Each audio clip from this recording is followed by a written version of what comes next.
तो देखो जो अभी हमारा है, तो हम पढ़ेंगे जड़त्व आघूर्ण। जड़त्व आघूर्ण, ठीक है। किसके लिए? वर्ताकार रिंग, ठीक है। तो वर्ताकार रिंग का जो जड़त्व आघूर्ण है वो देखेंगे, ठीक है। तो सबसे पहला जो इसमें केस आता है वो आता है वलय के केंद्र के पारित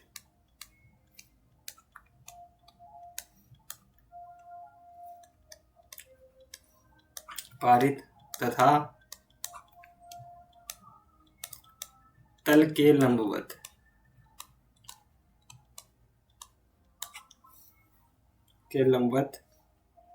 अक्ष के सापेक्ष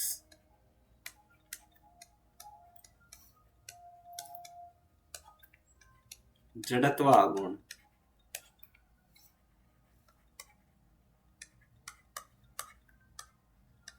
का मान, ठीक है।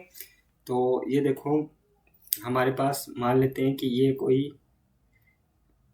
वलय है, ठीक है। तो आप देख सकते हो कि इस वलय का जो ये है, ये केंद्र है, मैं इसको ओ मान लेता हूँ। ये जो दूरी है इसको हम आर मान लेते हैं, ठीक है।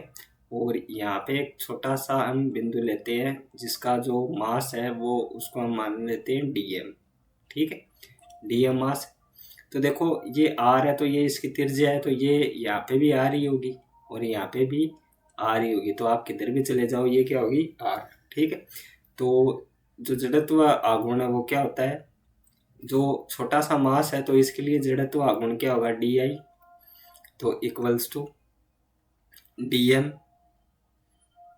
ठीक है, और इंटू आर स्क्वायर। ये तो होता है। अब दोनों तरफ पूरे का चाहिए तो दोनों तरफ क्या कर देंगे? समाकलन। तो डी आई का समाकलन क्या हो जाएगा आपका? आई, और इक्वल्स टू डी एम का समाकलन क्या हो जाएगा? एम आर स्क्वायर, ठीक है। तो यदि आपके पास कोई जो वर्ताकार रिंग है तो उसके केंद्र से पारित होने वाला कोई अक्ष है तो तल के लंबवत है, तो इसका जो जड़त्व आघूर्ण होता है वो क्या होता है? I equals to M R square, ठीक है। नेक्स्ट हम बात करते हैं, देखो कि जो केस नंबर बी आता है, ठीक है, या केस नंबर 2 बोल दो आपको, कि वलय के किसी एक व्यास के सापेक्ष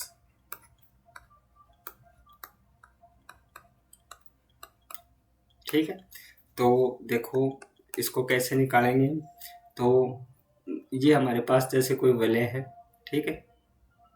तो देखो ये इसका एक व्यास है, ठीक है, और उसी प्रकार मान लेते हैं कि ये भी इसका कोई एक व्यास है, ठीक है। तो ये देखो एक्स एक्स पे है, ये वाई एक्स पे है, ठीक है। तो इसके कारण हम इसको जो जड़त्व आघूर्ण है इसको मान लेते हैं आई डी, और इसके कारण भी आई डी, ठीक है। तो व्यास के सापेक्ष निकालना है तो यहाँ पे हमें जो लंबवत अभिलंब प्रमेय है, ठीक,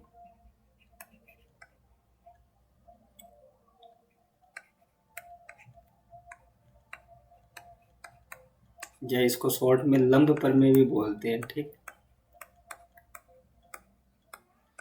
तो जड़त्व आघूर्ण क्या होगा? लंब प्रमेय क्या है? देखो ये है और ये है, तो इन दोनों के लंबवत, ठीक है। तो मैं देखो इसको कैसे करता हूँ कि जो टोटल आई है वो क्या होगा? आई एक्स और प्लस आई वाई, ठीक है। और आई एक्स और दोनों क्या है? बराबर, तो आई एक्स प्लस आई वाई, इसको मैं मान लेता हूँ कि ये है हमारे पास आई डी, ठीक है। तो यहाँ से क्या आ जाएगा? आई इक्वल्स टू आई डी और प्लस में आई डी। तो आई है वो क्या होता है? एम आर स्क्वायर, तो इसको लिख देता हूँ M R square equals to, ये क्या हो गया? टू आई डी, और आई डी इक्वल्स टू क्या हो गया? एम आर स्क्वायर अपॉन में 2, ठीक है। तो ये इसका एक देखो समीकरण है वो निकल के आ जाता है। ठीक है, तो ये आईडी निकल के आ गया है कि ये क्या होगा, एम आर स्क्वायर अपॉन में 2। तो ये वलय के किसी एक व्यास के सापेक्ष होगा हमारा। नेक्स्ट केस की बात करते हैं कि देखो जो तीसरा केस है, ठीक है, तो तीसरा केस हमारे क्या पास क्या है कि वलय के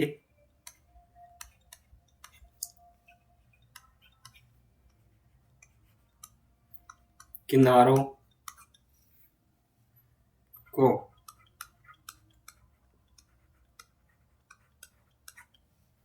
स्पर्श करता हुआ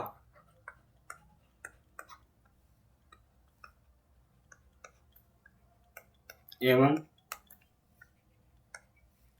तल में स्थित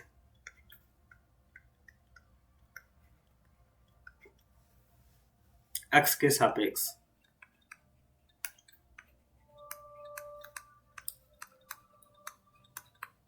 ठीक है, तो ये हमें ज्ञात करना है। तो देखो वलय के किनारों को स्पर्श करता हुआ, तो देखो मान लेते हैं कि ये हमारे पास जैसे कोई वलय है, ठीक है, तो ये देखो वलय के किनारों को स्पर्श करता हुआ, ठीक है, और ये जैसे हमारे पास कोई इसका व्यास है, तो इसको मैं मान लेता हूँ कि ए है और ये बी है, और ये इसका केंद्र है ओ, और ये दूरी है हमारे पास आर, और ये हमारे पास सी, और ये हमारे पास डी।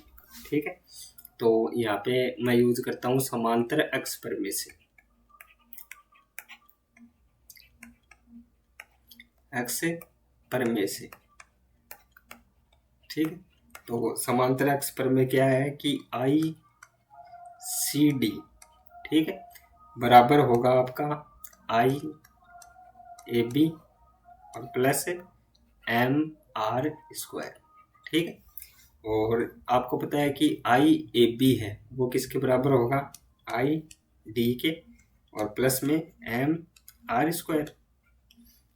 और आपको पता है कि आई डी है क्योंकि ये देखो व्यास के सापेक्ष हो गया ना आपका। ठीक है, तो आई डी है, इसका अभी हमने निकाला था कितना, एम आर स्क्वायर अपॉन में 2 और प्लस में एम आर स्क्वायर, और यदि दोनों को जोड़ देंगे तो क्या हो जाएगा 3/2 एम आर स्क्वायर। ठीक है, तो ये क्या हो गया, इसका आंसर आ गया। ठीक है, तो इस प्रकार जो हमारा केस नंबर 3 है, ठीक है, तो ये क्या होता है यहाँ पे हमारा कंप्लीट होता है।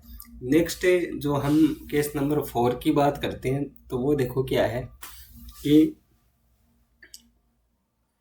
केस नंबर 4 है कि वलय के किनारे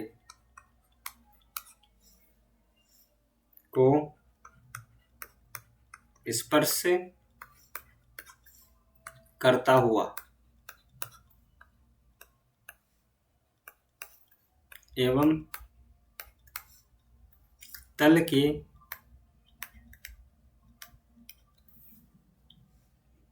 अभिलंब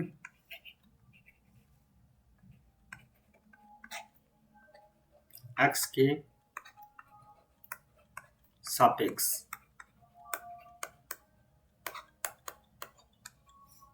ठीक है, तो यहाँ से क्या हो जाएगा, ये हो जाएगा। तो इसको देखो क्या है कि जैसे ये मान लेते हैं हमारे पास कोई बिंदु O है और ये इसको मैं मान लिया कि A है, इसको मैं थोड़ा सा आगे बढ़ा देता हूँ। उसी प्रकार ये जो दूरी है ये हमारे पास क्या है, R है, और ये है हमारे पास ये क्या है, C है।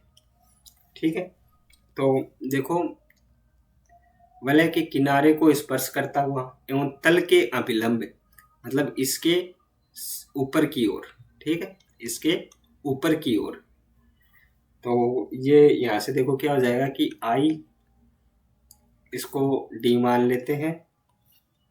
ठीक है, तो I C D equals to I, इसको बी मान लेते हैं, तो I A B plus M H square. ठीक है, अब देखो यहाँ से क्या आ जाएगा कि equals to I A B है, तो ये क्या है हमारे पास एम आर स्क्वायर और प्लस जो एच है, एच क्या होती है, ये इन दोनों के बीच की जो दूरी है वो क्या होती है, एच होती है। तो ये क्या हो जाएगी, एम आर स्क्वायर। तो यहाँ से क्या हो जाएगी, 2m आर स्क्वायर। ठीक है, तो ये जो दूरी है ये क्या हो जाएगी, आई सी डी।